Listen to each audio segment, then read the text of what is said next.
বর্ষবরণের উৎসবে মেতে উঠেছে সকলে। সো গাইজ, আমি আপনাদের তামিম ভাই, আপনাদের টিএটিভিতে। তো দেখে নেওয়া যাক আজকের এই তালিকায় কারা কারা আছে। ফতেহ। 10 জানুয়ারি মুক্তি পেতে চলেছে ফতেহ।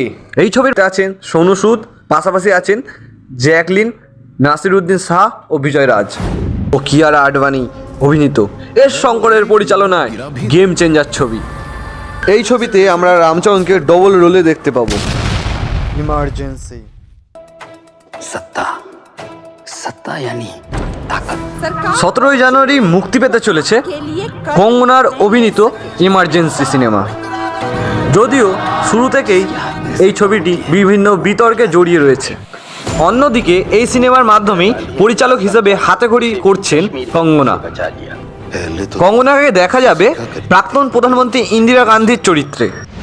আজাদ। 17 জানুয়ারি ইমার্জেন্সিকে টক্কর দিতে আসছে অভিষেক কাপুরের পরিচালনায় পিওর ড্রামা ছবি আজাদ।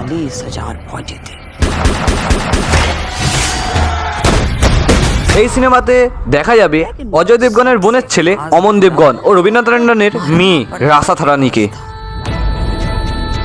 গুরুত্বপূর্ণ চরিত্রে আছেন অজয় দেবগনও।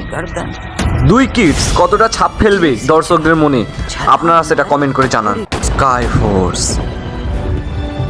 24 জানুয়ারি বড় পর্দায় আসছেন খিলাড়ি কুমার। অ্যাকশন ও ড্রামায় ভরা স্কাই ফোর্স কাটাতে পারবে কি অক্ষয় কুমারের জীবনের খরা? আপনাদের কি মত তা নিশ্চয়ই কমেন্টে জানাবেন। দেভা। সর্বশেষ জানুয়ারিকে বাই বলতে আসছে 31 জানুয়ারি শাহিদ কাপুর অভিনীত দেবা। এই ছবিতে দেখা যাবে শাহিদ কাপুরকে পুলিশ রূপে। 125 এনকাউন্টার্স।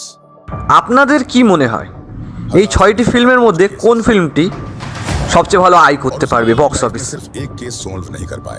এটা আমাদেরকে কমেন্টে জানান। ভিডিও ভালো লাগলে সাবস্ক্রাইব ও লাইক করতে ভুলবেন না কিন্তু। দেখা হচ্ছে নতুন একটি রোমাঞ্চকর ভিডিও নিয়ে।